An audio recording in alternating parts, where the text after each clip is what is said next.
ओम नमो भगवते वासुदेवाय। ओम नमो भगवते वासुदेवाय। ओम नमो भगवते वासुदेवाय। जय जय श्री चैतन्य जय नित्यानंद। जय अद्वैत चंद्र जय गौर भक्त वृंद। ओम अज्ञानतिमिरान्धस्य ज्ञानाञ्जनशलाकया चक्षुरुन्मीलितं येन तस्मै श्रीगुरवे नमः। श्रीचैतन्यमनोभीष्टं स्थापितं येन भूतले स्वयं रूपः कदा मह्यं ददाति स्वपदान्तिकं। वन्देऽहं श्रीगुरो श्रीयुतपदकमलं श्रीगुरून् वैष्णवांश्च। श्रीरूपं साग्रजातं सहगण रघुनाथान्वितं तं सजीवं साद्वैतं सावधूतं परिजनसहितं कृष्णचैतन्यदेवं श्रीराधाकृष्णपादान् सहगण ललिता श्रीविशाखान्वितांश्च। श्री कृष्ण चैतन्य प्रभु नित्यानंद श्री अद्वैत गदाधर श्रीवासादि गौर भक्तवृंद। राम हरे राम राम राम हरे हरे।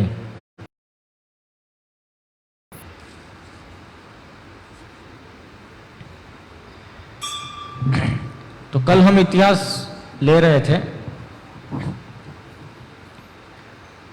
और उसमें हम यहां तक पहुंचे थे कि भगवान श्री कृष्ण अंतर्धान हो गए और उसके बाद पांडवों को राज्य प्राप्त हुआ था, तो पांडव भी चले गए। राज्य सौंप दिया परीक्षित महाराज को। परीक्षित महाराज भी अंततोगत्वा इस धरातल से चले गए, अपना राज्य जन्मेजय को सौंप करके। और परीक्षित महाराज को सुखदेव गोस्वामी ने श्रीमद् भागवतम सुनाई। दूसरी तरफ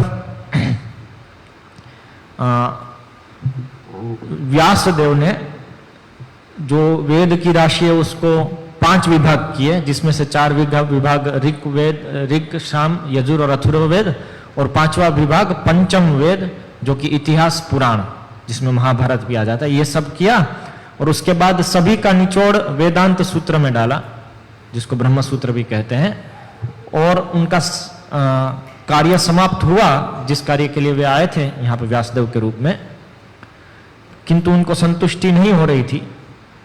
तो असंतुष्टि का कारण उनके गुरु नारद मुनि आकर के बताते हैं उनको कि आपने शुद्ध भक्ति के मार्ग को बताया तो है, लेकिन इतना जोर दे के नहीं बताया है जितना बताना चाहिए। बाकी सब चीजों में मिक्स हो जा रहा है, मिश्र हो जाता है। दूसरी भी चीजें बताई, ये भी बताए, उस प्रकार से हो जाता है। तो आप ऐसे ग्रंथ की रचना करो जिसमें जो वास्तविक जो हेतु है, शुद्ध भक्ति का मार्ग जो सभी शास्त्रों का हेतु है, वो स्पष्ट रूप से बाहर आए, बाकी सब चीजें बाहर नहीं आए। तो ये चीज की व्यवस्था करो। वेदांत सूत्र कह देने मात्र से लोग उसको समझ नहीं पाएंगे। तो ऐसा ग्रंथ की रचना करो, और वो ग्रंथ है श्रीमद् भागवतम, जो व्यासदेव ने रचना की उसके बाद अपनी समाधि अवस्था में। और वहां पे लिखते हैं भागवतम में कि जो जीव के सभी अनर्थ है, जो उसके लिए अच्छा नहीं है, अर्थात इंद्रिय तृप्ति की इच्छा, अपने आप भोग करने की जो इच्छा है, भोग वृत्ति, और कृष्ण की सेवा नहीं करने की वृत्ति, वो जीव अपना अर्थ मानता है, उसमें अपना भला मानता है, लेकिन वास्तव में वो उसका अनर्थ है। उससे वो और ज्यादा मुश्किल में पड़ता है। वास्तविक उसकी स्थिति है कृष्ण सेवा, नित्य कृष्ण प्रेम। तो उसमें स्थित होना वो उसकी शाश्वत स्थिति है। यदि वो उसमें स्थित नहीं होता है तो जन्म मृत्यु बुढ़ापा बीमारी इस तरह से इस भौतिक जगत में घूमता रहता है, जो उसकी स्थिति नहीं है। तो ये अनर्थ है, लेकिन वो इसको अर्थ मान रहा है। तो इस अनर्थ को हटाने के लिए सबसे सरल और उत्तम उपाय है, वो है भक्ति योग, साक्षात अधोक्षज का भक्ति योग। ये व्यासदेव जानते थे और उन्होंने समाधि अवस्था में इसको देखा भी। तो लोग जो इसको नहीं जानते, क्योंकि लोग तो इसको जानते नहीं है, तो उनके लिए श्रील व्यासदेव इस श्रीमद् भागवतम की रचना कर रहे हैं। लोकस्य जानत विद्वांस चक्रे सात्वत संहिताम, ये यहां पे बताया है। तो वे इनकी रचना करते हैं श्रीमद् भागवतम की, और फिर इसको ग्रहण कर सके ऐसे पुत्र की प्राप्ति करते हैं, जो शुकदेव गोस्वामी उनके पुत्र बनते हैं। और वे शुकदेव गोस्वामी पहले से भौतिक जगत से अनासक्त होते हैं, गर्भ से ही। वो गर्भ से बाहर ही नहीं आना चाहते हैं, 16 साल तक गर्भ में रहते हैं। लेकिन फिर जब भगवान उनको आश्वासन देते हैं, नहीं आपको भौतिक प्रकृति नहीं पकड़ेगी, तब वो बाहर आते हैं। तो पहले से वो ब्रह्म साक्षात्कार वाले होते हैं कि निराकार निर्विशेष ब्रह्म इसका साक्षात्कार है, पहले से मुक्त जीव हैं। तो वे आते हैं और आते ही चल देते हैं। यम प्रवर्जंतम अनुपेतम अपेत कृत्यम द्वैपायन विरह कातर आजुहाव पुत्रेति तन्मयतया तरवोभिनेदुस्तम व्यास सुनु उपयमी गुरु मुनि नाम। तो सुत गोस्वामी अपने गुरु भागवतम शुरू करने से पहले अपने गुरु का प्रणाम करते हैं, जो शुकदेव गोस्वामी, उनके विषय में बताते हैं कि जो गर्भ से निकलते ही चल दिए, उपनयन संस्कार इत्यादि सबकी भी चिंता नहीं की है, उसकी भी राह नहीं देखे, सीधा चल दिए। व्यासदेव उनके पीछे पीछे जा रहे, हे पुत्र ऐसा करके, लेकिन केवल पेड़ ही प्रतिसाद दे रहे हैं, मतलब कोई बोल नहीं रहा है। तो इस तरह से जा रहे हैं। तो ऐसे मुनियों के गुरु शुकदेव गोस्वामी को मेरा प्रणाम है। तो यहां पे यह दिखा रहा है कि शुकदेव गोस्वामी जो है वो पहले से ही मुक्त जीव है, ब्रह्म साक्षात्कार वाले, भगवत साक्षात्कार नहीं है। तो उनको व्यासदेव कुछ करके श्रीमद् भागवतम के कुछ श्लोक सुनवाते हैं कहीं से न कहीं से। तो वो श्लोक सुन करके आकर्षित हो जाते हैं शुकदेव गोस्वामी। वो सुखदेव गोस्वामी जो नग्न अवस्था में सब जगह पे घूम रहे हैं, और स्त्रियां भी नग्न अवस्था में, तो भी उनको कोई वो देखते भी नहीं, उनके मन में कुछ रजिस्टर ही नहीं होता है कि ऐसा कोई व्यक्ति है यहाँ पे। ऐसे अनासक्त पूरी तरह से मुक्त जीव शुकदेव गोस्वामी, वे श्रीमद् भागवतम के श्लोक सुन करके उनका आकर्षण होता है उस तरफ। मतलब ये श्लोक जो बता रहे हैं लीलाएं, वो भौतिक नहीं है, क्योंकि भौतिक के प्रति तो उनको कभी आकर्षण नहीं रहा। तो ऐसे शुकदेव गोस्वामी को व्यासदेव, फिर जब वो आकर्षित होते हैं शुकदेव गोस्वामी, तो व्यासदेव पूरी कथा सुनाते हैं श्रीमद् भागवतम की। उसके बाद ऐसे शुकदेव गोस्वामी परीक्षित महाराज को ये कथा सुनाते हैं। और परीक्षित महाराज को जब कथा सुनाते हैं शुकदेव गोस्वामी, तो सभी मुनिगण उधर उपस्थित है, जिसका वर्णन श्रीमद् भागवतम में है कि ये मुनि थे, ये मुनि थे, ऐसे बहुत सारे मुनिगण हैं। सभी, कहीं तो उसमें से मुक्त आत्माएं हैं, कहीं मुक्ति के पथ पे है, अलग अलग प्रकार के सब मुनिगण हैं। और शुकदेव गोस्वामी ने यह कथा सुनाई और सबके द्वारा सम्मत हुई ये कथा। मतलब ये कथा सर्वश्रेष्ठ है सभी पुराणों में। और फिर सुत गोस्वामी वहां से सुनते हैं, और फिर सुत गोस्वामी शौनक आदि ऋषि को बताते हैं। तो कथा इस प्रकार से आगे बढ़ती है कि कलयुग आने वाला है, सभी लोग उसकी चिंता कर रहे हैं कि कलयुग आ रहा है, यहां पे धर्म कैसे टिकेगा, कलयुग में जो जीव आ रहे हैं उनका उद्धार कैसे होगा। पहले के युगों में तो धर्म स्थापित था, वर्णाश्रम धर्म स्थापित था, कर्म का मार्ग था, ज्ञान का मार्ग था, यह सब था। लेकिन कलयुग के जीवों की एक विशेष लक्षण है कुछ, कि जिसमें से पहला लक्षण है कि उसका आयुष्य बहुत कम है, 100 साल सबसे ज्यादा, 100 साल ज्यादा से ज्यादा।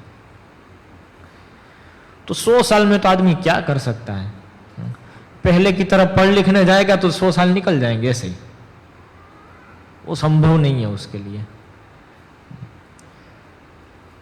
तपश्चर्या करने जाएगा तो समय ही उसके लिए कम है। तपश्चर्या, जैसे विश्वामित्र मुनि ने 60,000 साल तक तपश्चर्या की, ऐसे तपश्चर्या का मार्ग तो ये अपना नहीं सकता है। समय ही सबसे पहली कमी है इसकी। तो इसके कारण ज्यादातर, तो इस समय की कमी के कारण ही ज्यादातर जो पहले युगों में पद्धति चलती थी वो कल चलने वाली नहीं है यहाँ पे। वो उसमें इतनी शक्ति नहीं है कि कलयुग के जीव को इतना जल्दी आगे बढ़ा पाए। तो आयुष्य कम है, फिर जितना बचा है आयुष्य उसमें भी इसकी बुद्धि बहुत ही कम है, वो चीजों को समझ नहीं पाते हैं। एक सिंपल कक्षा में 10 चीज यदि बोलते हैं तो उसमें से एक भी समझना कठिन रहता है। बहुत प्रयास करने पर भी, शिष्य बनने पर भी समझ नहीं पाते हैं, बुद्धि बहुत अल्प हो गई है। और अल्प बुद्धि से कुछ समझ भी लिया तो जीवन में उतारने के लिए मंद है, आलसी है, उतार नहीं पाते जीवन में, आसक्तियां इतनी ज्यादा है। और ये सब भी ठीक हो गया, ये बुद्धि कम है उसमें गलत मार्ग में भी चले जाते हैं, वो भी आ गया मंद भाग्या। और ये सब होने पर भी यदि उतार भी रहा है तो हमेशा उपद्रुतः, हमेशा चिंताग्रस्त रहता है हर एक वस्तु में। उसका जो ध्यान है वो अलग अलग जगह पे बटता रहता है, क्योंकि वो हमेशा चिंता युक्त रहता है, हमेशा डिस्टर्ब रहता है, उपद्रुता। तो इन सभी कारणों से जो पहली सब पद्धतियां थी वो तो हाथ खड़े कर दिए, हम तो नहीं कर सकते कुछ, ये कलयुग के जीव ऐसे ही रहने वाले, छोड़ दो इनको, जाने दो नरक में, और तो कुछ कर नहीं सकते हैं। क्योंकि कलयुग में जीव आते हैं वो पापी जीव आते हैं, जिनकी हम सब जो जन्म लिया है, तो हम सब बहुत बहुत पाप करके यहाँ पे जन्म लिए हैं, पापी जीव कलयुग में आते हैं। तो इसलिए स्वाभाविक रूप से पाप की तरफ हमारा आकर्षण रहता है, और पाप नहीं करे तो हमको टेंशन चढ़ता है। सिगरेट पीने वाला है तो उसको सिगरेट नहीं पिए तो असंतुष्टि होती है ना, ऐसे कलयुग के जीव यदि पाप नहीं करते हैं तो उसको असंतुष्टि होती है। तो ये है स्थिति कलयुग के जीव की। ये तो केवल कुछ लक्षण बता दिए। तो ये सब चीजें जो त्रिकाल ज्ञानी महापुरुष है, सब मुनिगण, वो सब जानते थे इसको, और उनका स्वाभाविक रूप से हृदय है वो करुणामय है कि इन जीवों का उद्धार कैसे होगा। इसलिए ये चिंता से युक्त होकर के व्यासदेव ने सब जो वेद है उसको विभाजित किया और कलयुग में को लोग ले सके उस प्रकार से किया।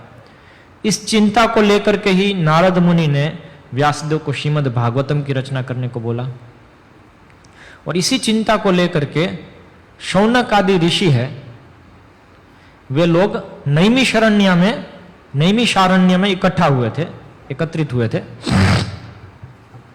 कि कुछ करना होगा, कलयुग के उद्धार के लिए कुछ करना होगा, कलयुग के जीवों के उद्धार के लिए।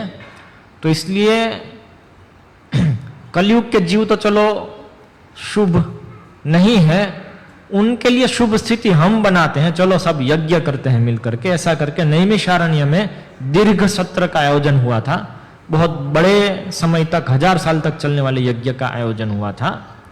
तो यज्ञ के आयोजन में शौनक आदि सब ऋषि लगे थे और वहां पे यज्ञ हो रहे थे, और यज्ञ होते हैं तब पुराण से कथा भी होती है, यह यज्ञ का एक भाग है।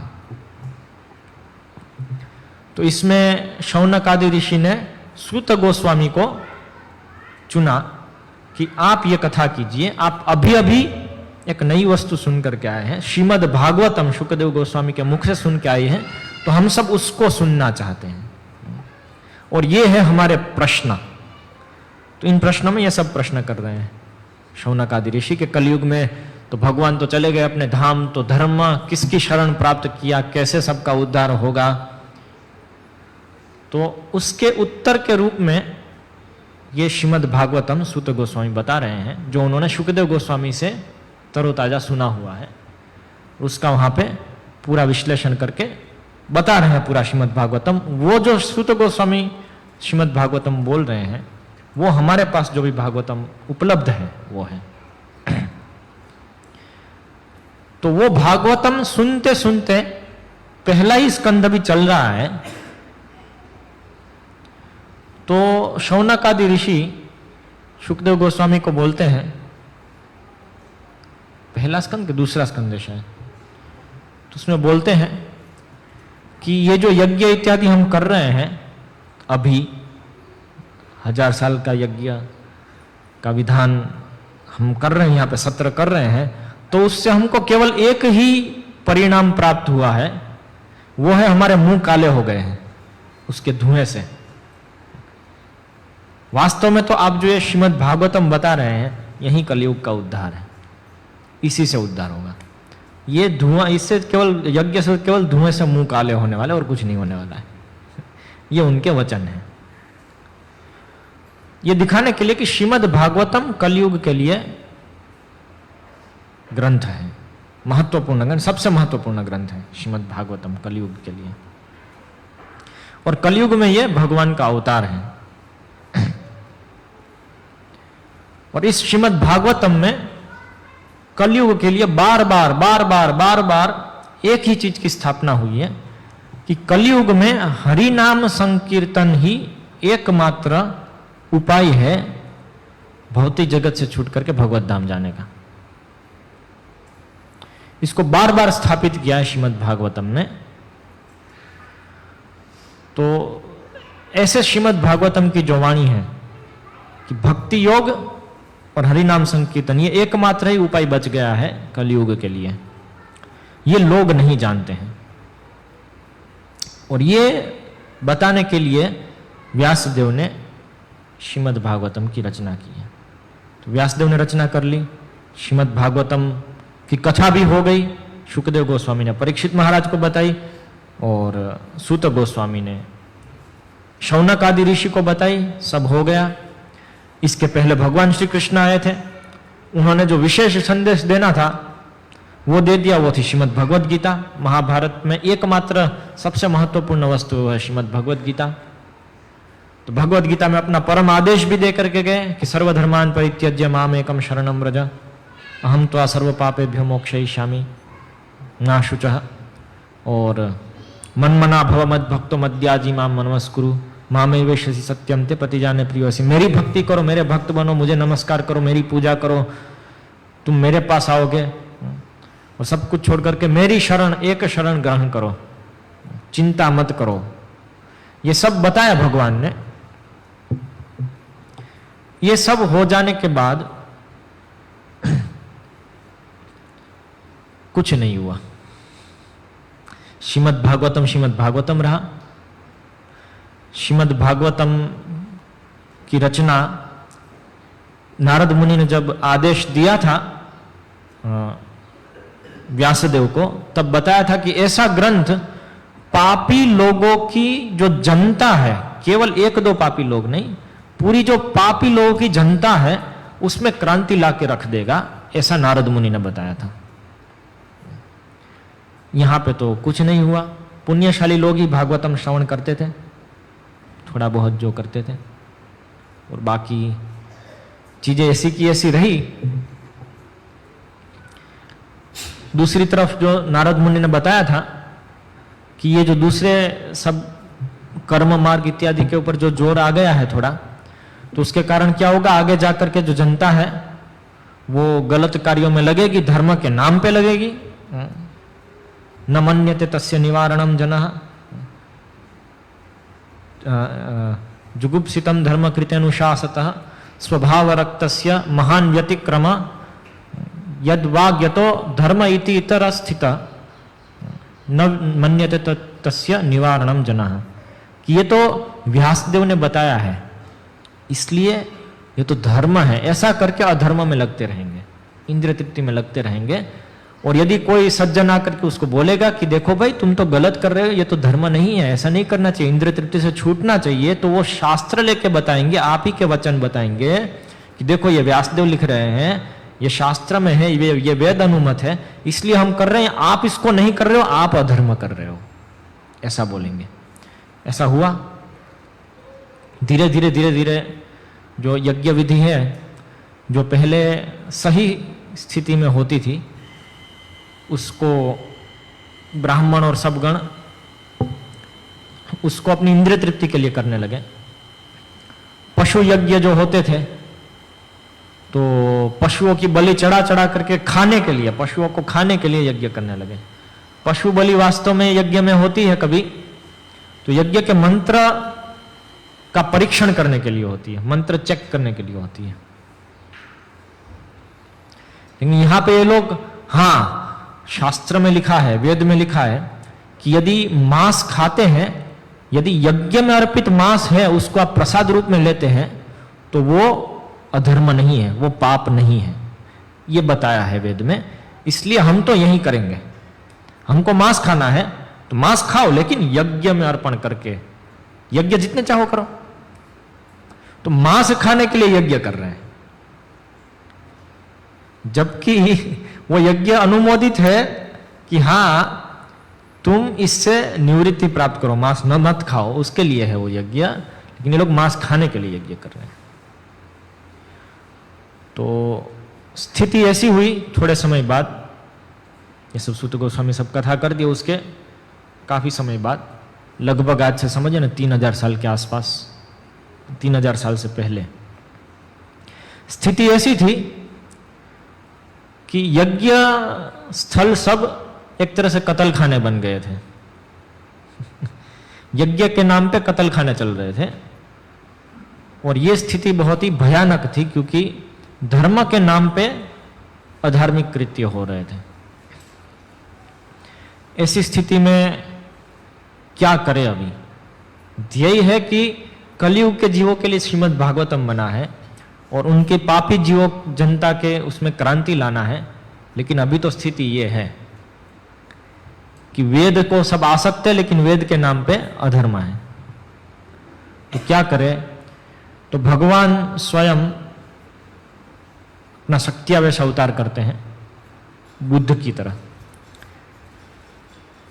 पशुओं के ऊपर कृपा करके, और जीव पशु समान जो मनुष्य हैं उनके ऊपर कृपा करके, कि ये लोग वेद वेद कर रहे हैं, अभी इनको समझाना है तो वेद को खंडन करना पड़ेगा। इसलिए भगवान स्वयं जो वेद देते हैं, जिनसे वेद आता है, वो स्वयं वेद का खंडन करना है अपने शक्त्यावेश अवतार में, भगवान बुद्ध की तरह। और उन्होंने तर्क के माध्यम से वेदों को खंडित किया, और इस तरह से धीरे धीरे पशु हत्याएं रुकवाई। उनका मुख्य तर्क था उसमें कि वेद वेद वेद क्या कर रहे हो आप? यदि वेद बोलता है कि पशु हत्या करना सही है तो वेद गलत है, क्योंकि आप सामान्य रूप से समझो, आपको यदि कोई थोड़ा कष्ट पहुंचाता है, हानि पहुंचाता है, तो आपको दुख होता है, तो पशु को दुख नहीं होगा? तो आपका वेद यदि ऐसा निर्दयी है तो वेद गलत है, उसको छोड़ो। अहिंसा परमो धर्मः। इससे वेद का ही जो वाक्य है उसको स्थापित किया, वेद को खंडन करते हुए। जो वेद के शास्त्र या धर्म के जो 4 स्तंभ हैं, उसमें सत्य, दया, तप, शौच, ये 4 स्तंभ है धर्म के। तो उसको स्थापित किया वेद को खंडन करके। वेद भी इसी को स्थापित करते हैं, लेकिन लोग वेद का सहारा लेकर के 4 स्तंभ तोड़ रहे हैं, तो वेद को साइड में कर दिया भगवान बुद्ध ने।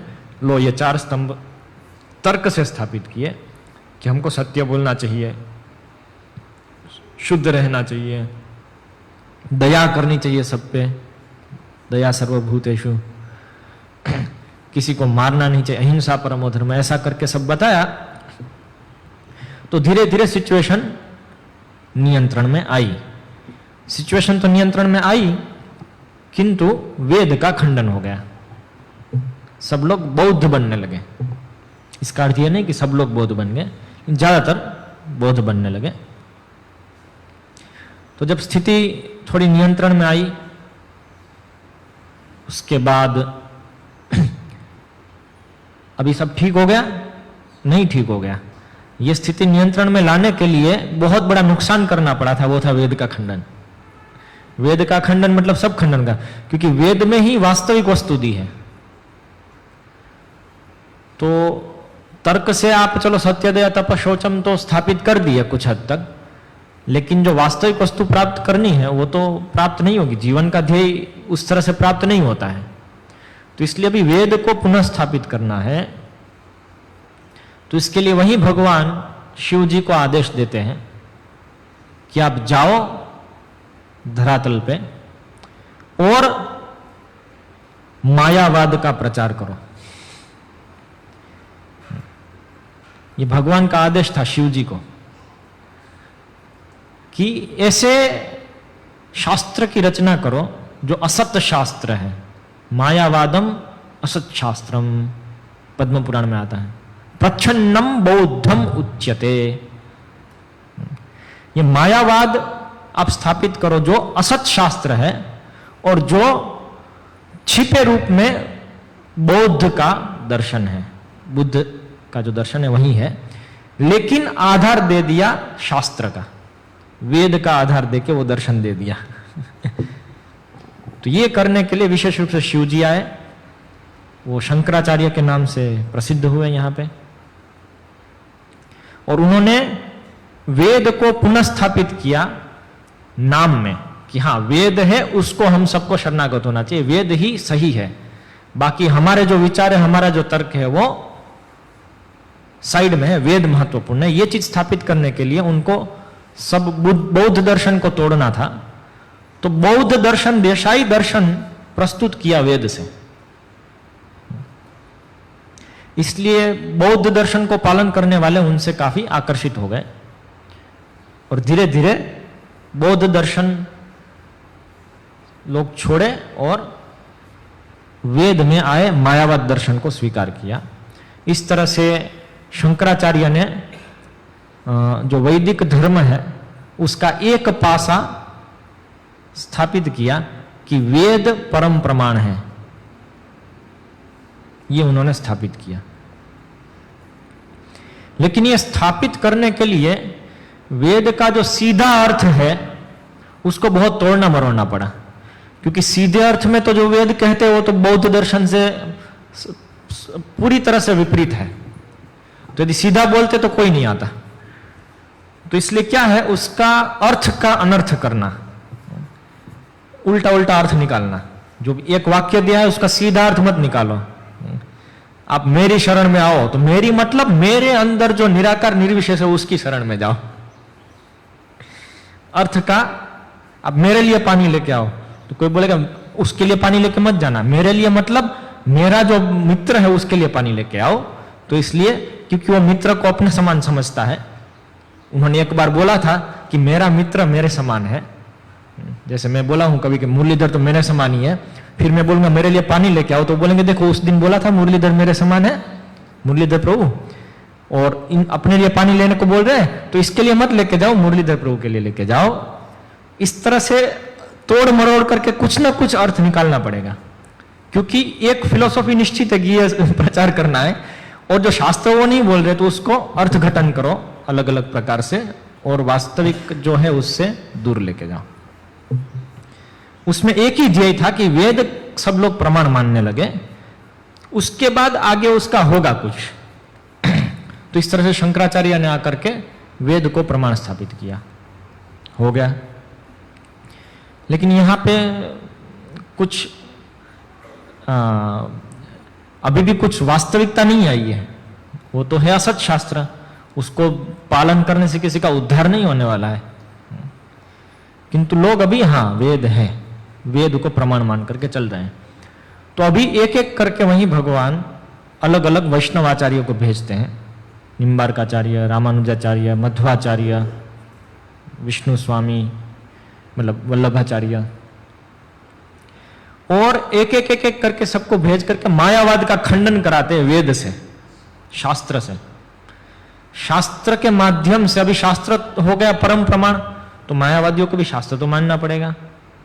और शास्त्र के माध्यम से एक एक करके एक एक करके खंडन कराते हैं मायावाद का,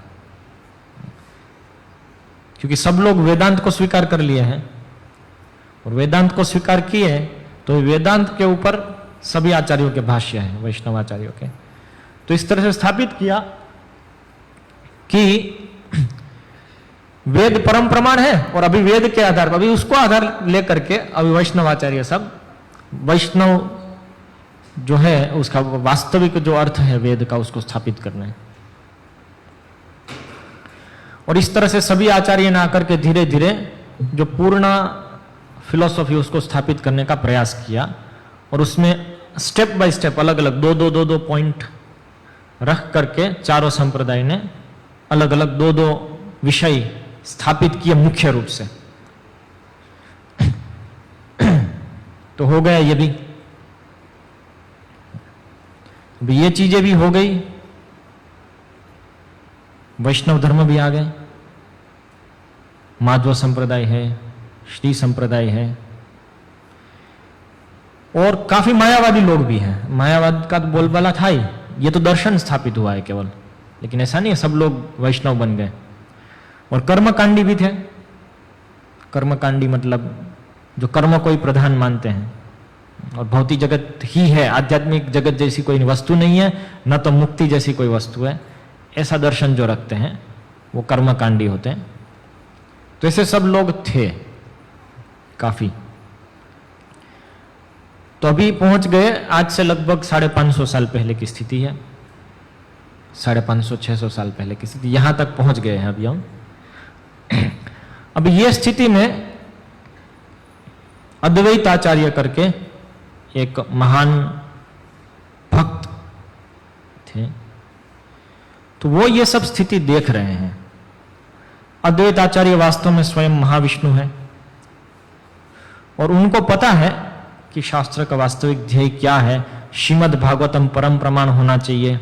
श्रीमद् भागवतम में जो दिया है मार्ग भक्ति और हरिनाम संकीर्तन का, वो प्रचलित होना चाहिए। वही सबका उद्धार कर सकता है, बाकी और कोई मार्ग उद्धार नहीं कर सकता है।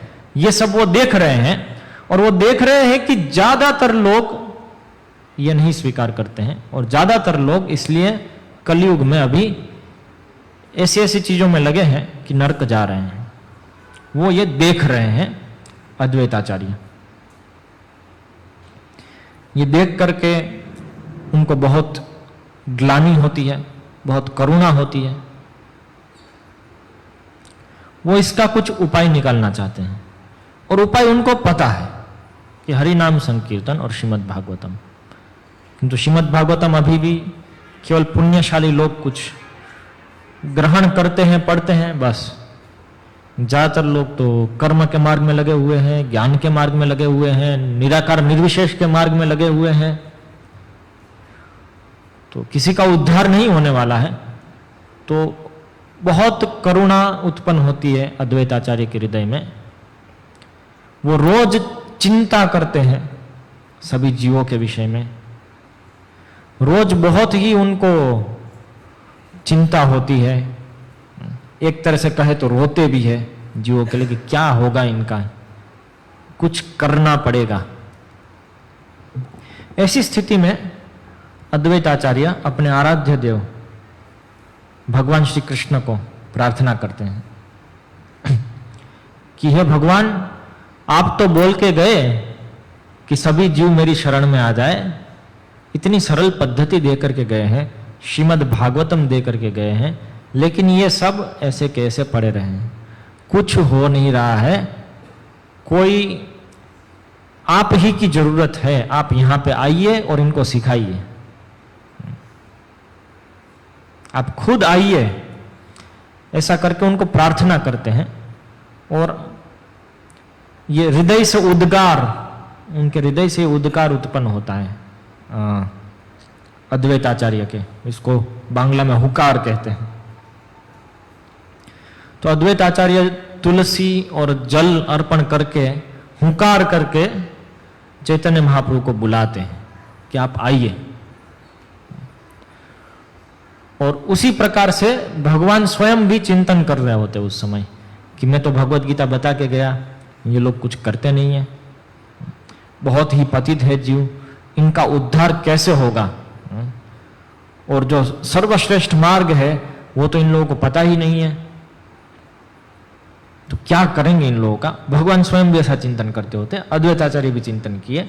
अद्वैताचार्य ने हुकार करके बुलाया और भगवान ने निश्चय किया, ठीक है, मैं अवतार ग्रहण करूंगा।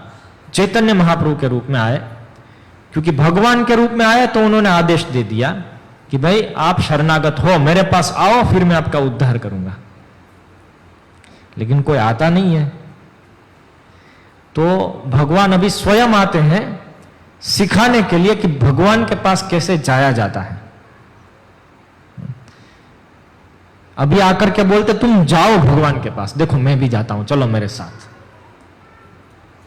ऐसा करके भगवान स्वयं सिखा रहे हैं। जैसे बालक को सिखाते हैं ना, हाथ पकड़ करके लिखना, उस प्रकार से भगवान खुद भक्ति करना सिखाने आते हैं। अपनी आचरी प्रभु जीवर सिखाए, तो वो है चैतन्य महाप्रभु जो कृपा अवतार है, और वो अपने आप को भगवान के रूप में प्रस्तुत नहीं कर रहे हैं। यहां पे वो एक भक्त के रूप में आए, इसलिए उनको छन्न अवतार भी बोलते हैं शास्त्र में, कि भक्त के रूप में प्रछन्न है, कि भगवान है लेकिन भक्त के रूप में आए हैं, भक्त का भाव लेकर के आए हैं और भक्ति सिखाने आए हैं। तो इस तरह से चैतन्य महाप्रभु को निवेदन करते हैं अद्वैताचार्य, और चैतन्य महाप्रभु आते हैं यहाँ पे चैतन्य महाप्रभु यहाँ पे अवतार लेने का निश्चय करते हैं, और निश्चय करते हैं कि मैं सबको भक्ति सिखाऊंगा। तो ऐसे उनका अवतार फिर 500 वर्ष पूर्व, 500 कितने साल? 25, इस बार 25वां है, 26, 525 वर्ष पूर्व इस धरातल पे आते हैं चैतन्य महाप्रभु की तरह। कैसे चैतन्य महाप्रभु अवतार है, इसका वर्णन चैतन्य चरितामृत में आता है। इसके बहुत सारे प्रमाण हैं शास्त्र से, किस प्रकार से चैतन्य महाप्रभु वही स्वयं कृष्ण है जो अवतार लेकर के आ रहे हैं। और उस विषय में हम चर्चा करेंगे यहां पे।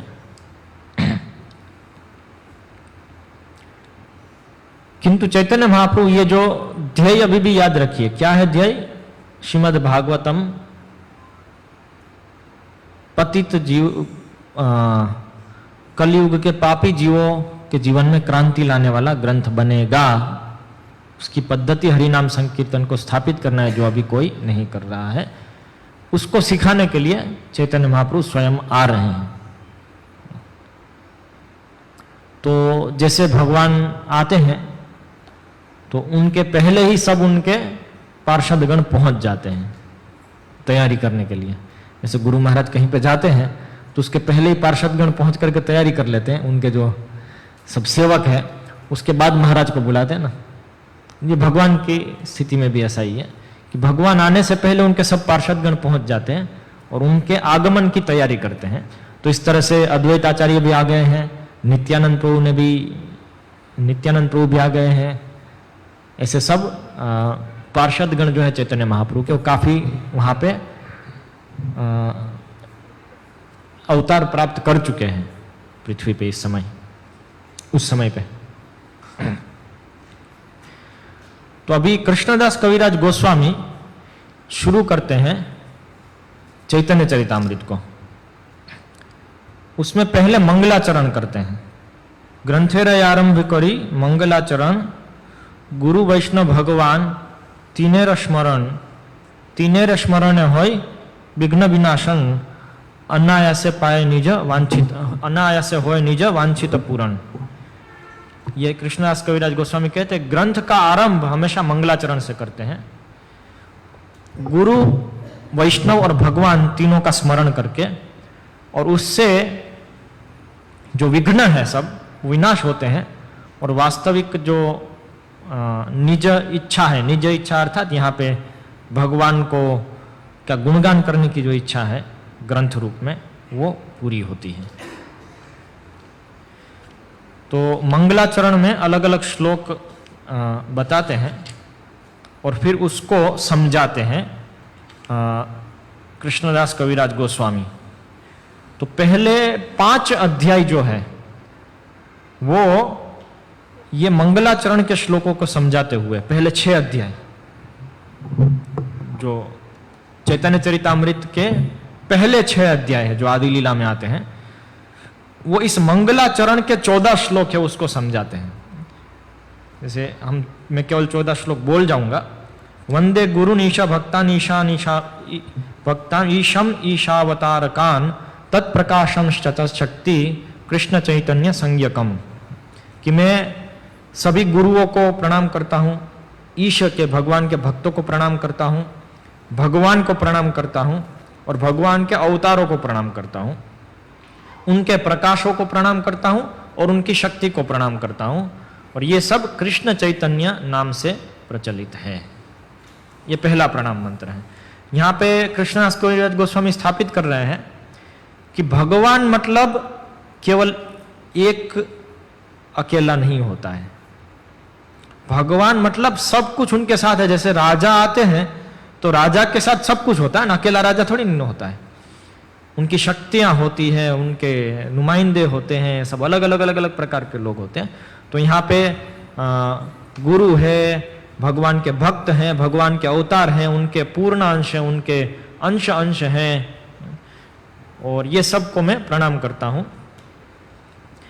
फिर बताते यद अद्वैतम ब्रह्म उपनिषदि तदपि अस्य तनुभा य आत्मांतर्यामी पुरुष इति स्व अस्यांश विभवः षडैश्वर्य पूर्णो य इह भगवान स स्वयमयम् न चैतन्यात् कृष्ण जगति परतत्वम परम इह।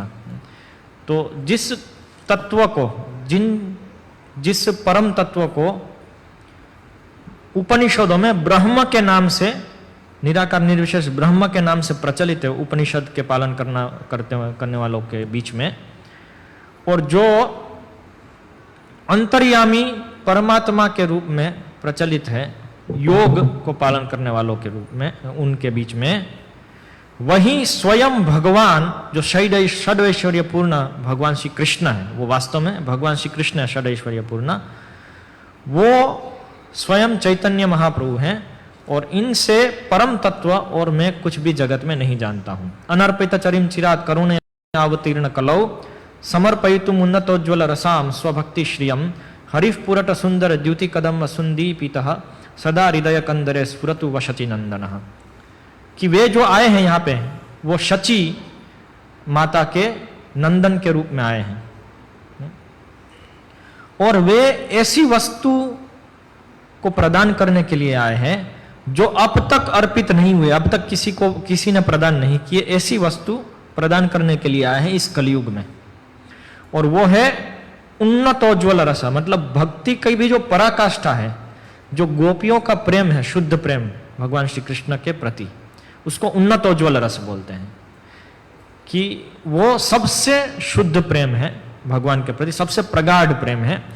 तो उसका प्रचार आज तक कभी भी नहीं हुआ है किसी भी युग में भी। तो ऐसे परम चीज को प्रचार करने के लिए, देने के लिए चैतन्य महाप्रभु कलयुग में आए हैं। और किस रूप में आए हैं? हरिपुरट सुंदर द्युति कदम्ब संदीपितः। वो एक स्वर्ण जैसी आभा ग्रहण करके आए हैं, बहुत ही अति सुंदर है। और कृष्णदास कविराज गोस्वामी आशीर्वाद देते हैं चैतन्य चरितामृत पढ़ने वालों को कि सदा हृदय कंदरे स्फुरतु वह, सदा वह हृदय कंदरे शचीनंदन स्फुरतु। आशीर्वाद क्या है कि हे चैतन्य चरितामृत पढ़ने वालों, सदा आपके हृदय के गुह्य भागों में जो शचीनंदन चैतन्य महाप्रभु हैं वो स्फुरित हो।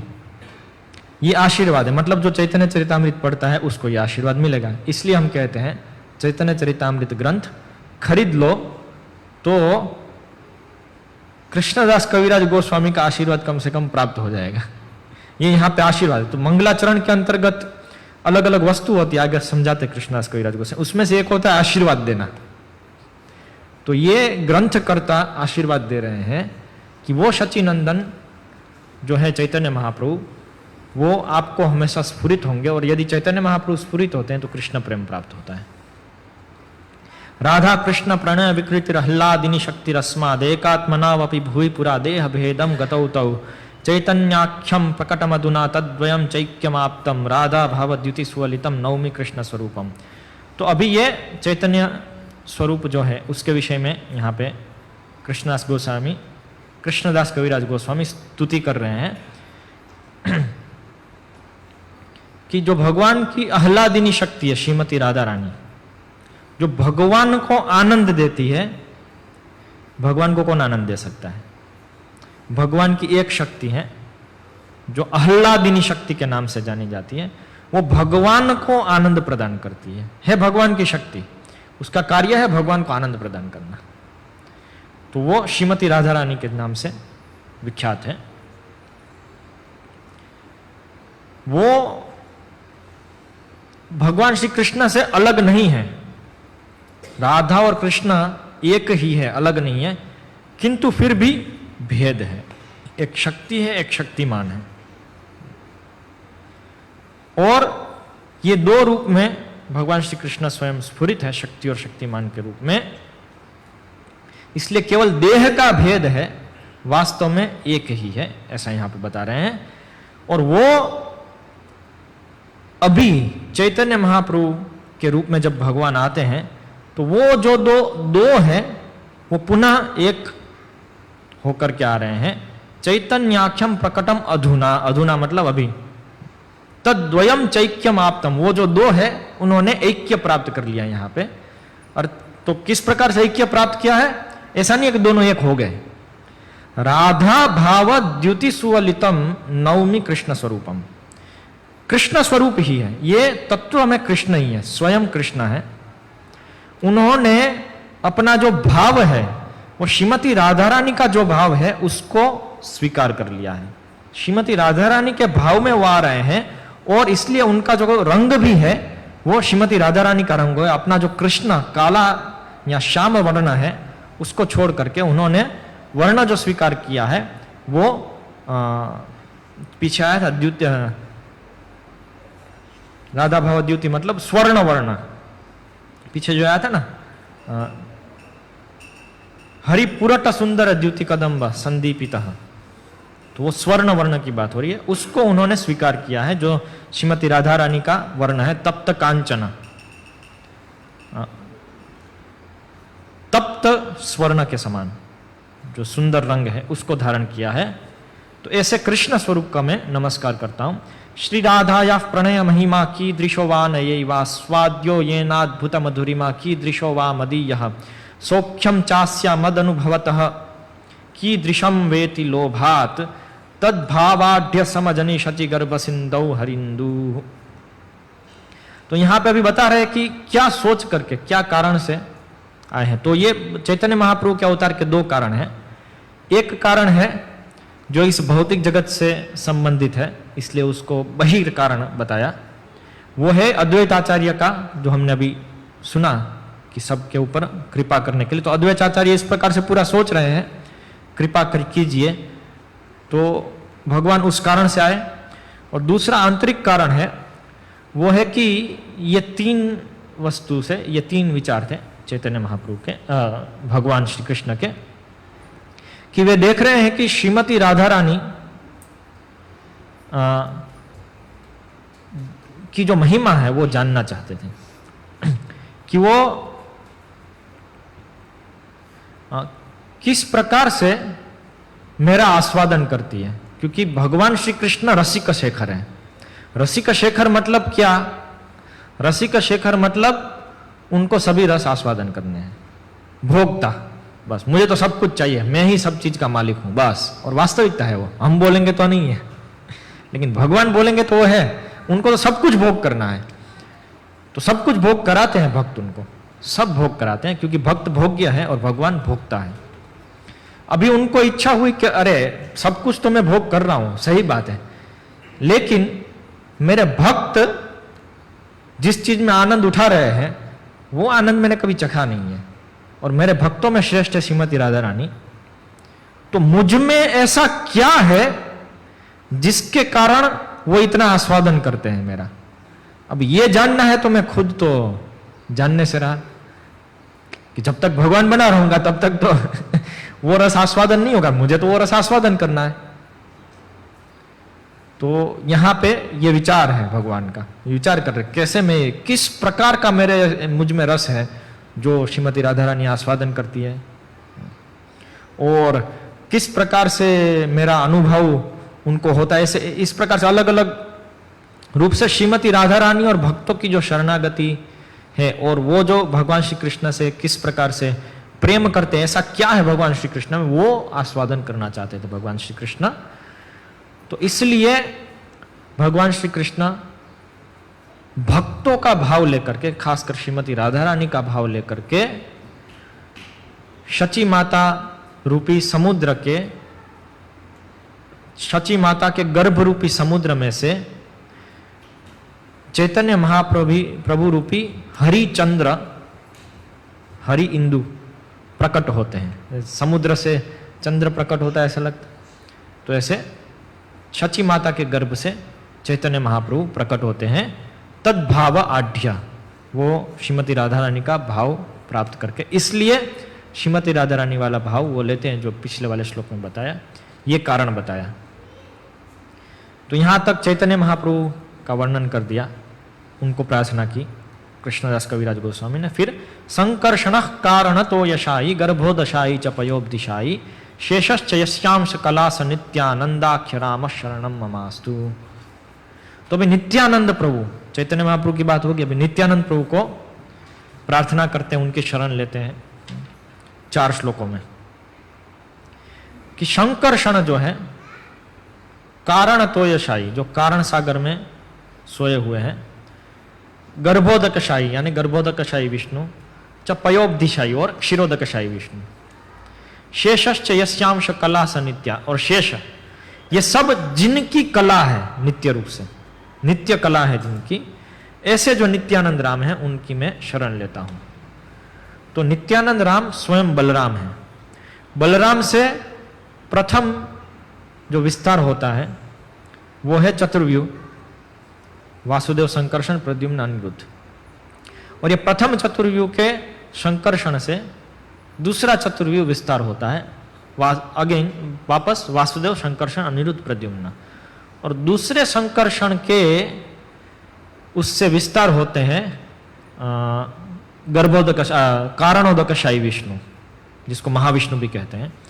और वो महाविष्णु से फिर गर्भोदकशाही विष्णु और पयोब्धिशाही यानी कि क्षीरोदकशाही विष्णु उत्पन्न होते हैं। और शेष जो अनंत शेष है वे सब इन्हीं से उत्पन्न होते हैं। तो ये सब जिनसे उत्पन्न हो रहे हैं, ऐसे नित्यानंद राम जो बलराम के अवतार हैं, उनको मैं उनकी शरण में, उनकी शरण मेरी हो, मतलब मैं उनकी शरण में आऊं, वो मुझे शरण दे। मायातीते व्यापी वैकुंठ लोके पूर्णैश्वर्य श्री चतुर्व्यूह मध्य रूपम यस्योद्भाति शंकर्षणाख्यम तम श्री नित्यानंद रामम प्रपद्ये। मैं उन श्री नित्यानंद राम के चरण कमलों की शरण ग्रहण करता हूं, जो चतुर्व्यूह वासुदेव, संकर्षण, प्रद्युम्न तथा अनिरुद्ध के मध्य संकर्षण के नाम से विख्यात है। वे भौतिक सृष्टि से परे वैकुंठ लोक में निवास करते हैं और समस्त ऐश्वर्यों से युक्त हैं।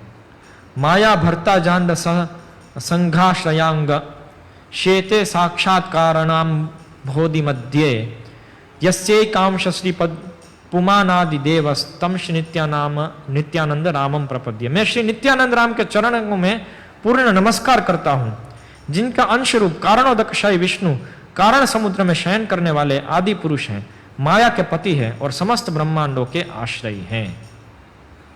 यस्याम शांश श्रील गर्भोदशाई यन्नाभाब्जम लोक संघात नालम लोक सृष्टु सुति का धाम धातु तम श्री नित्यानंद रामम प्रपद्य। मैं उन श्री नित्यानंद राम के चरणों में पूर्ण नमस्कार करता हूं, जिनके अंश गर्भोदकशाही विष्णु है। इन्हीं गर्भोदकशाही विष्णु की नाभि से कमल प्रस्फुटित होता है, जो ब्रह्मांड के शिल्पी ब्रह्मा का जन्म स्थान है। इस कमल की नाल असंख्य लोकों का विश्राम स्थल है। यस्याम शाम स परमात्मखिलानाम पोष्टा विष्णुर्भाति दुग्धाब्दिशाई शौणी भर्ता यत कला स्वप्यनंतम तम श्री नित्यानंद रामम प्रपद्य। मैं उन श्री नित्यानंद राम के चरण कमलों में सादर नमस्कार करता हूं, जिनके गौण अंश क्षीर सागर में शयन करने वाले विष्णु हैं। वे क्षीरोदकशाही विष्णु ही समस्त जीवों के परमात्मा और समस्त ब्रह्मांडों के पालक है। शेषनाग उनके अंशांश हैं। तो यहां तक नित्यानंद प्रभु की महिमा का वर्णन किया। फिर अभी अद्वैताचार्य महाविष्णुर जगत कर्ता माया सृजत्यदः तस्यावतारमेवायम अद्वैताचार्यम ईश्वर। अद्वैताचार्य महाविष्णु के अवतार हैं, जिनका मुख्य कार्य माया की क्रियाओं के द्वारा भौतिक जगत की सृष्टि करना है। अद्वैतम हरिणाद्वैताद आचार्य भक्ति शंसनात् भक्तावतारमीशम तम अद्वैताचार्यम आश्रये। हरि अर्थात परमेश्वर से अभिन्न होने के कारण वे अद्वैत कहलाते हैं। महाविष्णु हरि है स्वयं, उनसे अभिन्न होने के कारण उनका नाम अद्वैत है। और आचार्य भक्ति शमसनाथ, और वो क्योंकि भक्ति का प्रचार करते हैं इसलिए भक्ति के प्रचार करने वाले को आचार्य बोलते हैं, इसलिए अद्वैत और आचार्य इस प्रकार से इनका नाम आया है। और वास्तव में वो भक्त के अवतार है और वे ईश्वर स्वयं है। ऐसे अद्वैत आचार्य का मैं शरण ग्रहण करता हूं।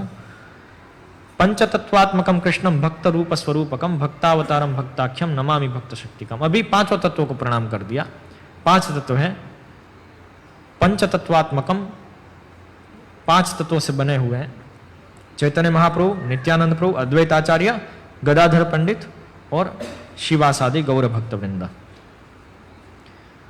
तो ये सब का तत्व बता दिया। एक है पंचतत्वात्मकम कृष्णम, भक्त रूप है, एक भक्त स्वरूप है, एक भक्तावतार है, एक भक्त है और एक भक्त की शक्ति है और एक भक्त शक्ति है। ये 5। चैतन्य महाप्रभु भक्त रूप है, नित्यानंद प्रभु भक्त स्वरूप है, अद्वैत आचार्य भक्त अवतार है और शिवास आदि जो सब है वो भक्त है और भक्त शक्ति है गदाधर पंडित। तो इस तरह से यहाँ पे मंगलाचरण करते। और भी है थोड़ा। जयताम सुरतो पंगर मम मंद मतेर गति मत सर्वस्व पदाम भोजो राधा मदन मोहनो, ये भी मंगलाचरण का ही भाग है। ये अभी संबंध अभिदय प्रयोजन, ये 3 के जो अधिष्ठाता देव हैं उनको प्रणाम कर रहे हैं। तो पहले प्रणाम करते हैं संबंध के अधिष्ठाता देव मदन मोहन जी को, जयपुर में जो विराजमान है, कि जयताम, जय हो, सुरतौ पंगोर, किसकी? जो बहुत ही अच्छी तरह से रत है लीलाओं में और जो पंगु लोगों की, मेरे जैसे पंगु लोगों की गति है, मंद पंगु लोगों की जो गति है, मंदमतियों की गति है, वो मेरे उनके चरण कमल मेरा सर्वस्व है, ऐसा करके प्रणाम करते हैं। राधा मदन मोहन, ये संबंध के अधिष्ठाता देव है और ये बहुत महत्वपूर्ण है। संबंध के अधिष्ठाता देव है, वो हमारी भौतिक आसक्तियों को नष्ट करते हैं। ये राधा मदन मोहन है जो हमारी काम वासना को हर सकते हैं। फिर अभिधेय के अधिष्ठाता देव दिव्यद वृंदारण्य कल्पद्रुमाद श्रीमद रत्नागार सिंहासनस्थौ श्रीमद राधा श्रील गोविंद देवौ प्रेष्ठाली भी सेव्य मानव स्मरामी। तो ये राधा और गोविंद, राधा गोविंद, ये अधिष्ठाता देव है अभिधेय के। अभिधेय मतलब जो शुद्ध भक्ति प्राप्त करनी है, प्रेमा भक्ति, वो प्रयोजन है। प्रयोजन प्राप्त करने के लिए जो साधन भक्ति करते हैं उसको अभिधेय कहते हैं। कि साधन भक्ति करने से धीरे धीरे शुद्ध होकर के प्रेम भक्ति प्राप्त होगी। तो साधन भक्ति के जो अधिष्ठाता देव हैं वे हैं राधा गोविंद और वे दीक्षा गुरु के रूप में स्फुरित होते हैं। और तीसरे हैं श्रीमान रास रसारंभी वंशी वट तटस्थित कर्षण वेणु स्वनिर गोपीर गोपीनाथ श्रीअस्तु नः। गोपीनाथ, राधा गोपीनाथ, ये प्रयोजन के अधिष्ठाता देव है, जो मुक्त अवस्था में हमारी स्थिति होती है, प्रयोजन तत्व। तो यहाँ पे उनको बताया है कि वो जो रासलीला में मग्न है हमेशा और गोपियों को जो आकर्षण करते हैं अपनी वेणु की ध्वनि से, ऐसे जो गोपीनाथ हैं उनको मैं प्रणाम करता हूं। और फिर बताते हैं कि ये जो गौड़िया वैष्णव हैं उनके 3 देव हैं। यही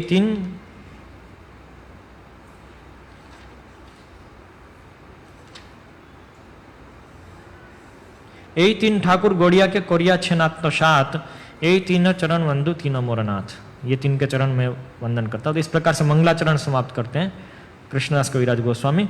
फिर इस मंगलाचरण को पूरा 6 अध्याय में समझाते हैं, पूरा अच्छे तत्व से। सबसे पहले स्थापित करते हैं गुरु तत्व, वंदे गुरून, पहला ही गुरु को प्रणाम है। तो गुरु तत्व को स्थापित करते प्रथम अध्याय में। गुरु ईशम, तो ईशम भगवान श्री कृष्ण, कृष्णस्तु भगवान स्वयं, इसको स्थापित करते हैं दूसरे और तीसरे अध्याय में। फिर चैतन्य महाप्रभु दूसरे अध्याय में इसको स्थापित, फिर तीसरे अध्याय में चैतन्य महाप्रभु का तत्व स्थापित करते हैं तीसरे चौथे अध्याय में। पांचवें अध्याय में अद्वैताचार्य के नित्यानंद प्रभु के गुण, नित्यानंद प्रभु का तत्व स्थापित करते हैं। और छठे अध्याय में अद्वैताचार्य का तत्व स्थापित करते हैं। और सातवें अध्याय में अभी पंचतत्वात्मकम कृष्णम जो श्लोक है वहां से लेकर के समझा रहे हैं। इस सातवें अध्याय में अंत होता है मंगलाचरण के जो समझूती दे रहे हैं उसका, और यहां पे क्रियाकलाप शुरू कर देते सातवें अध्याय में। एक हाईलाइट दिखाते हैं क्रियाकलाप की चैतन्य महाप्रभु के। तो अभी आप वो कर सकते हैं। सातवां अध्याय हम थोड़ा इससे थोड़ा पढ़ेंगे या समझिए ना, मैं बंगाली में उद्धृत करूंगा फिर समझाऊंगा इस तरह से। ये बहुत महत्वपूर्ण है क्योंकि सातवें अध्याय में बाकी अध्यायों का सार भी आ जा रहा है, पिछले वाले जो 6 अध्याय उसका सार भी आता है और विशेष भी है। तो अगत्येक गतिम नत्वा हीनार्थाधिक साधकम श्री चैतन्यम लिख्यते अस्य प्रेम भक्ति वदान्यता, कि जो जिनकी कोई गति नहीं है उनकी एकमात्र गति श्री चैतन्य महाप्रभु, और जो हीनों के जो हीन दीन है उनके अर्थ साधक है। तो ऐसे चैतन्य महाप्रभु के विषय में मैं जो प्रेम भक्ति दे रहे हैं सबको, उनके विषय में मैं कुछ कहूंगा। जय जय महाप्रभु श्री कृष्ण चैतन्य तहार चरणाश्रित शई बड़ो धन्य, कि हे महाप्रभु की जय हो, श्री कृष्ण चैतन्य महाप्रभु की जय हो। उनके जो चरण आश्रित है, चरण उनके चरण में जिन्होंने शरण ली है, जो चरण आश्रित है उनके, वो बहुत ही धन्य है। शई बड़ो धन्य।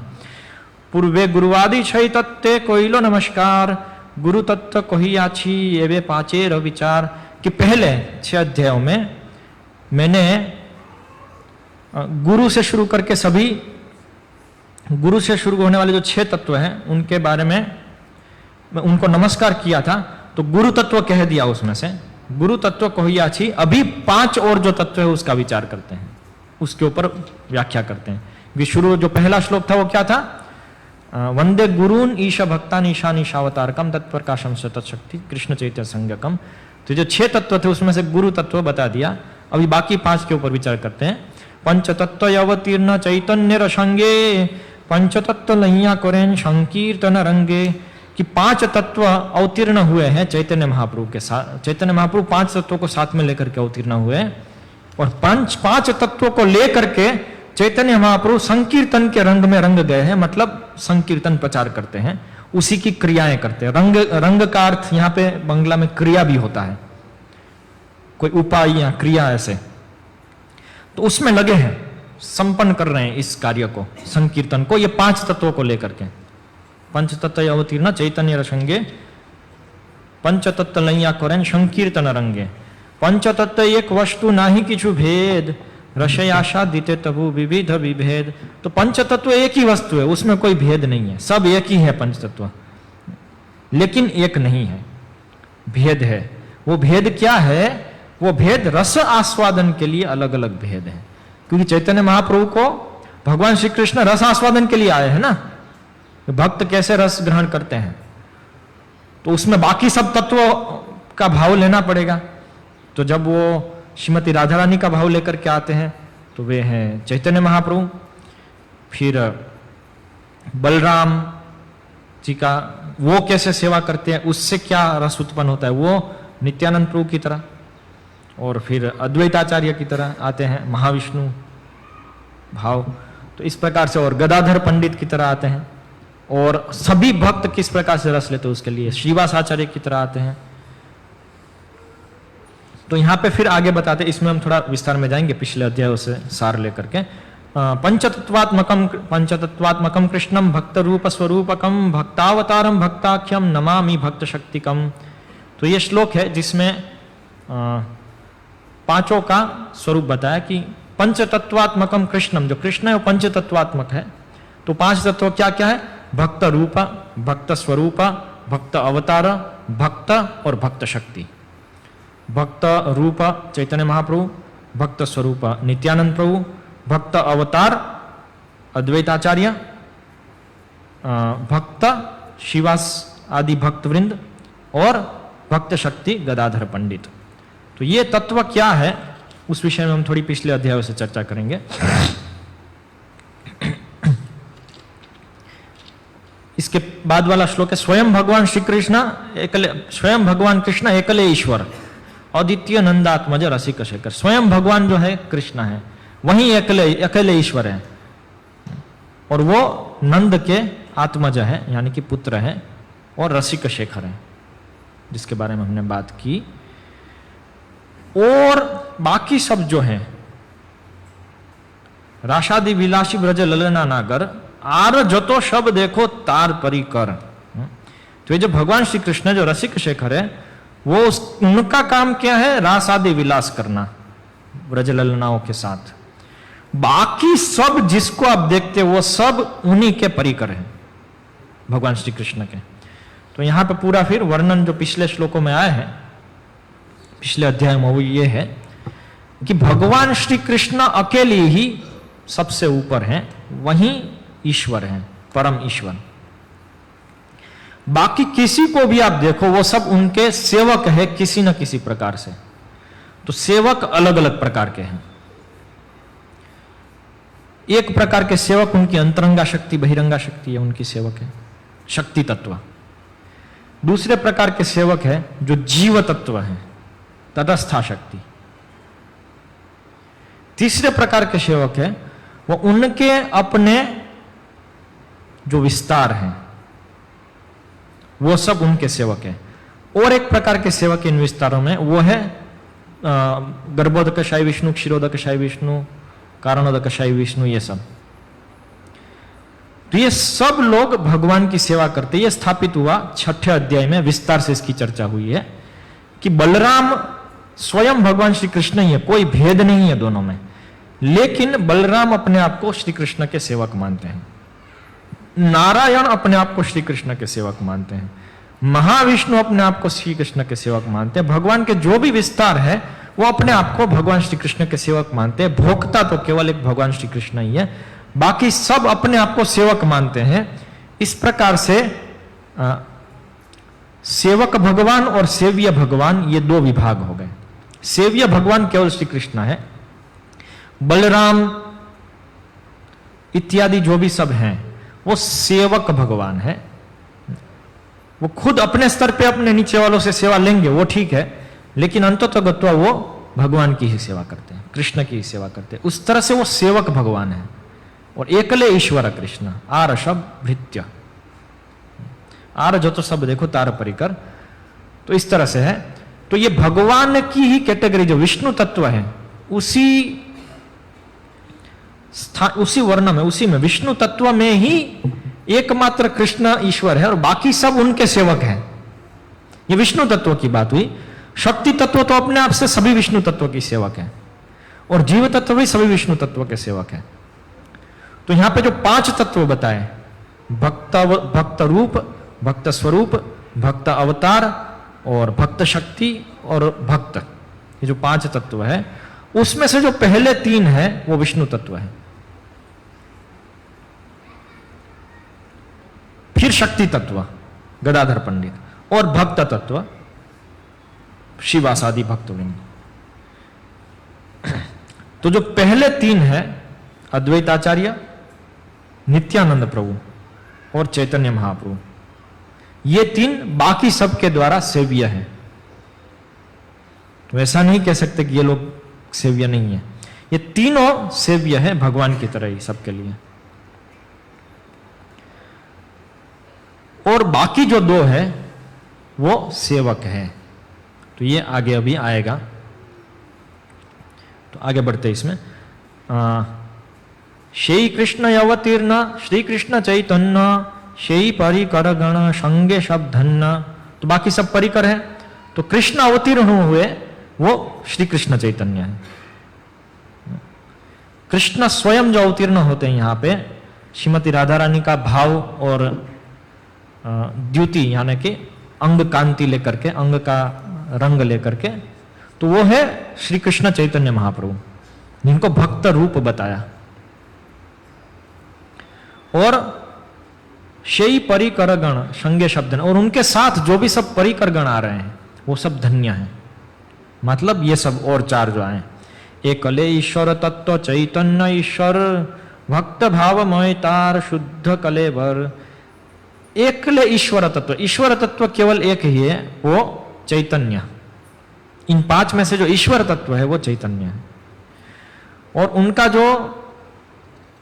उनका जो शरीर है, उनका जो रूप है, उनका जो स्वरूप है वो शुद्ध है, वो तीनों गुणों से परे है, आध्यात्मिक है और भक्त भावमय है उनका जो शरीर। कृष्ण माधुर्य एक अद्भुत स्वभाव, आपने आशा दीते कृष्ण करे भक्त भाव। तो क्यों आते हैं? तो कृष्ण के माधुर्य का जो एक अद्भुत स्वभाव है, मतलब कृष्ण कितने मधुर है कि जिनसे सब लोग उनसे आकर्षित होते हैं। स्वयं भगवान के भगवत तत्व भी जो है, सब विष्णु तत्व भी उनसे जो आकर्षित होते हैं, और स्वयं कृष्ण स्वयं से आकर्षित होते हैं। तो ऐसा क्या है कृष्ण में, इसको आस्वादन करने के लिए वे आए हैं। एक बार भगवान श्री कृष्ण द्वारका में थे, तो एक जो खंभा है उसमें तो सब हीरे जवाहरात से बना खंभा रहता है, तो उसमें अपना रूप भी दिखता है। तो वो देख करके मोहित हो गए, ये कौन है इतना अद्भुत, अपना रूप देख करके। तो वो सब आस्वादन करने के लिए भगवान अपना आशा दीते करे कृष्ण करे भक्त भाव, वो भक्त भाव धारण करते हैं। इथे भक्त भाव धरे चैतन्य गोसाई, भक्त स्वरूप तार नित्यानंद भाई। इसके पहले एक चीज बताना भूल गया। तो इस प्रकार से जब भगवान विचार कर रहे हैं कि मुझे ये सब आस्वादन करने के लिए भक्त भाव लेना होगा, उसी समय अद्वैत आचार्य वहां से हुकार करते हैं कि आप आइए यहाँ पे। तो दोनों जो कारण है चैतन्य महाप्रभु के आने के, वो इकट्ठा हो गए एक साथ। तो इसलिए दोनों कारण से भगवान यहाँ पे अवतरित हुए, ये पिछले अध्याय में बताया है। इथे भक्त भाव धरे चैतन्य गोसाई, भक्त स्वरूप तार नित्यानंद भाई। तो इस प्रकार से चैतन्य महाप्रभु जो है चैतन्य गोसाई, वो भक्त भाव इस प्रकार से धारण करते हैं। और भक्त स्वरूप है जो यहाँ पे उनका, वो नित्यानंद है। भक्त अवतार तार आचार्य गोसाई, यही तीन तत्व शबे प्रभु करी गाई। और भक्तावतार है वो आचार्य गोसाई, अद्वैत आचार्य है। और ये जो तीन तत्व हैं इनको सब लोग प्रभु करके मानते हैं। नित्यानंद प्रभु, अद्वैत आचार्य प्रभु और चैतन्य महाप्रभु, ये तीनों सबके लिए सेव्य है। एक महाप्रभु यार प्रभु दुई जन, दुई प्रभु सेवे महाप्रभु रचरण। एक महाप्रभु है इनमें से, तीन में से एक महाप्रभु है चैतन्य महाप्रभु, और बाकी जो दो है वो प्रभु है। तो भेद है इन तीन में भी। एक महाप्रभु आर प्रभु दुई जन, दुई प्रभु सेवे महाप्रभु रचरण। भेद क्या है? ये जो दोनों प्रभु है, जो बाकी सबके लिए प्रभु है, ये दो प्रभु मतलब जिनकी सेवा होती है। तो ये दो प्रभु जो बाकी सबके लिए प्रभु है, उनकी सेवा ग्रहण करेंगे, लेकिन ये दो प्रभु महाप्रभु के चरण सेवा करते हैं, उनसे सेवा नहीं लेते हैं। इसलिए दुई प्रभु सेवे महाप्रभु चरण। यही तीन तत्व सर्व आराध्य करी मानी, चतुर्थ जे भक्त तत्व आराधक जानी। ये जो तीन तत्व है, चैतन्य महाप्रभु, नित्यानंद प्रभु, अद्वैत आचार्य प्रभु, ये तीनों जो प्रभु तत्व है वो सबके लिए आराध्य करके मानना है, सबके लिए वो आराध्य है भगवान की तरह। चतुर्थ जे भक्त तत्व आराधक जानी। लेकिन जो भक्त तत्व है, जो चौथा है भक्त, चौथा तत्व भक्त है ना, तो वो आराधक है, वो आराध्य नहीं है, वो आराधक है। चतुर्थ जे भक्त तत्व आराधक जानी, शिवाशादि जो तो कोटि कोटि भक्त गण, शुद्ध भक्त तत्व मध्य ताशबार गण। तो ये शिवासादि जो सब कोटि कोटि भक्त गण है, सब उनका शुद्ध भक्त तत्व के बीच उनकी गणना होती है।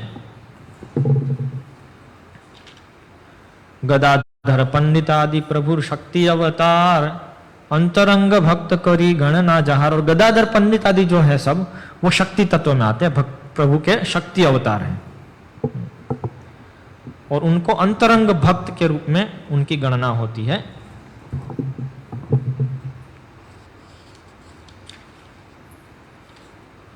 जा शबा लैया प्रभुर नित्य विहार, जा शबा लैया प्रभुर कीर्तन प्रचार, जा शबा लैया करें प्रेम आशादन, जा शबा लैया दान करे प्रेम धन। अभी तत्व निरूपण है वो मैं यहाँ पे संक्षेप में बता करके, क्योंकि 6 अध्याय में ऑलरेडी हो चुका है तत्व निरूपण, यहाँ पे संक्षेप में यहाँ पे बताया 7वें अध्याय में।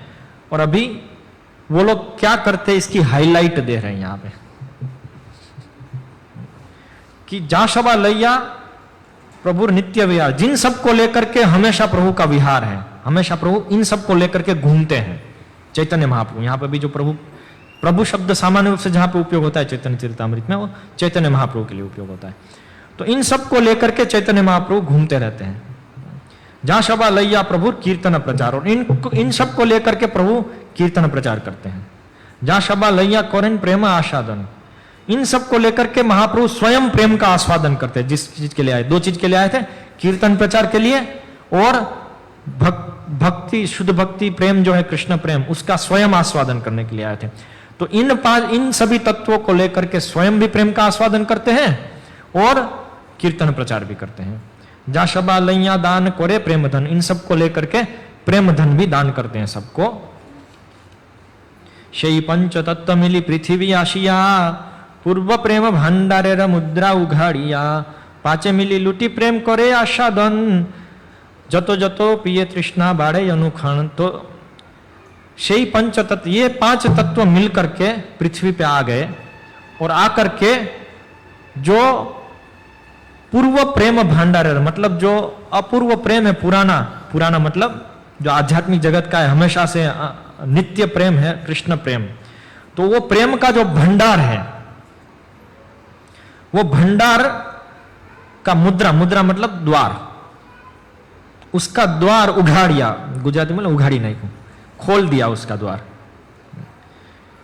खोल करके 5 मिली लूटे प्रेम करे आस्वादन। वो द्वार खोल करके 5 मिल करके उसको जी भर के आस्वादन कर रहे हैं, लूट रहे हैं। वो जो खजाना है प्रेम का, उस खजाने को लूट रहे हैं, उसका आस्वादन करके।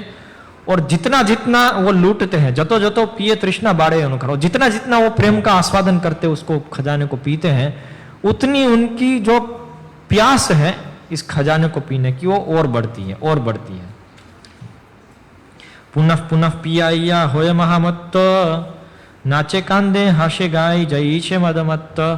और पुनः पुनः वो पीते रहते हैं इसको। और क्योंकि ये नित्य है, तो प्रेम जो कृष्ण प्रेम है उसका लक्षण ये है कि ये नित्य रूप से बढ़ता रहता है।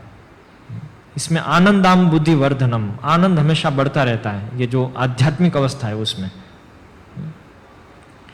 तो पीते रहते हैं इसको, तो वो बहुत ही पागल जैसे हो गए, इस रस में डूब गए, और नाचते हैं, रोते हैं, हंसते हैं, गाते हैं, जैसे एक पागल आदमी करता है उस प्रकार से। पात्र पात्र विचार नहीं स्थाना स्थान, जय जहां पाए तहां करे प्रेम दान। पात्र अपात्र अभी पागल हो गए हैं, तो उसमें वो कुछ विचार नहीं करते, पागल होकर के अरे जो भी आता है उसको प्रेम दे देते हैं। लो भाई तुम भी लो, आ जाओ, अरे पात्र है अपात्र है कुछ विचार नहीं, सीधा सबको कृष्ण प्रेम दे रहे हैं। जय जहां पाए तहां कोरे प्रेम दान। इस प्रकार से चैतन्य महाप्रभु और पंचतत्व आते हैं तो पागल होकर के सबको प्रेम दान भी करते हैं, प्रचार भी करते हैं। इसलिए इनका जो अवतार है वो परम करुणामय अवतार है, क्योंकि भगवान श्री कृष्ण की तरह जब आए तो उन्होंने विचार किया कि तुम शरण में आओ, तब जाकर के मैं कुछ आगे बढ़ूंगा। आगे तब तक नहीं बढ़ते। चैतन्य महाप्रभु की तरह आकर के वो लोगों को शरण में धकेल रहे हैं, जाओ शरण में, ऐसे करके और नहीं मानते हो ठीक है थोड़ा चख लो और फिर जाओ।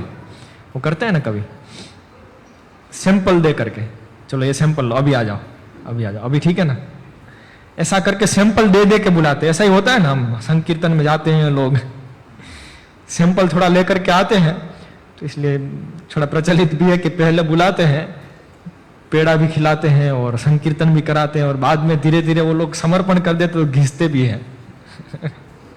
तो वही है, घिसने के लिए क्यों लोग तैयार होते हैं? क्योंकि उन्होंने थोड़ा सैंपल चख लिया, इसलिए घिसने के लिए तैयार होते हैं। और घिस करके वो प्रेम और बढ़ता रहता है और उनको आस्वादन होता है। इस तरह से पूरे घिस जाते हैं। लेकिन ये घिसना अच्छा है, क्योंकि हीरा जब घिसता है तो चमकता है।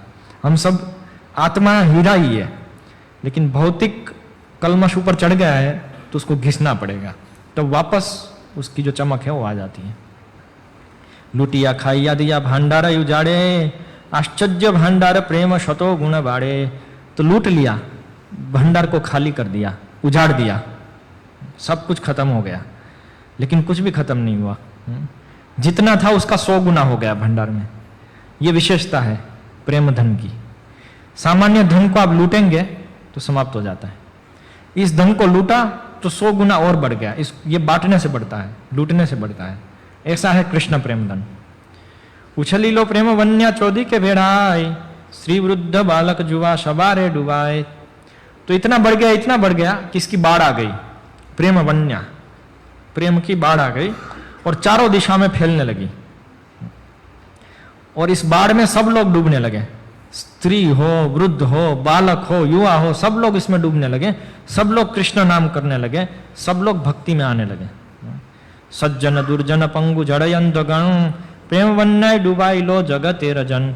सज्जन हो, दुर्जन हो, पंगु हो, जड़ हो, अंधे हो, सब लोग इसमें डूबने लगे। सब जगत के जन इस प्रेम की वन्या में डूबने लगे, बाढ़ में डूबने लगे, अर्थात सब लोग भक्त बनने लगे। ऐसा होता है। जगत डुबाइलो जीवेर हईलो बीज नाश, तहा देखी 5 जनेर परम उल्लास। तो जगत डूबने लगा और जीवों का जो बीज है, मतलब भौतिक बीज है, जो भौतिक आसक्ति वो नाश होने लगी, भौतिक संसार नाश होने लगा। ये देख करके 5 जो जन है पंच तत्व, उनको बहुत बहुत उल्लास हुआ, बहुत आनंद हुआ कि जीव अपने भौतिक इच्छाएं छोड़ करके भगवान की शरण में जा रहे हैं। इससे बहुत बहुत आनंद हुआ उनको, परम उल्लास। जतो जतो प्रेम वृष्टि करे पंच जने, तो बाड़े जल व्यापे त्रिभुवने। और जिस जिस प्रकार से, जैसे जैसे ये 5 जन प्रेम की वृष्टि करते हैं, कृष्ण प्रेम की इस प्रकार से वृष्टि कर रहे हैं, तो उतना ही ये जो बाढ़ का जल है वो बढ़ रहा है और तीनों भुवन में छा रहा है। वहां पे त्रिभुवन है। लेकिन कुछ लोग बहुत ही बुद्धिमान हैं। वो लोग इस बाढ़ से बच गए। जैसे बाढ़ आती है तो घर के ऊपर चढ़ जाते हैं ना बचने के लिए, जैसे कुछ लोग ऐसे ऊपर चढ़ गए, वो बचे नहीं, वो बच गए इससे, वो भक्त नहीं बने। कौन कौन? मायावादी कर्मनिष्ठ कुतार की गण, निंदक पाषंडी जो तो पड़ुआ या धम, शेई सब महादख धैया पलाइलो, शेई वन्ना ताशबारे छुई तेना रिलो। कि ये सब लोग मायावादी, जिसकी हमने पहले चर्चा की थी, निराकार निर्विशेष ही सब कुछ है। वो कर्मनिष्ठ, जो केवल कर्म कांड ही सब कुछ है और बाकी कुछ है ही नहीं।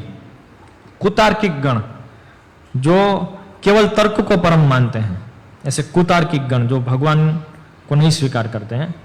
निंदक, जो निंदक है, भक्त और भगवान के निंदक। पाषंडी, जो भगवान और देवताओं को एक समान समझते हैं, वो पाषंडी। और जो बहुत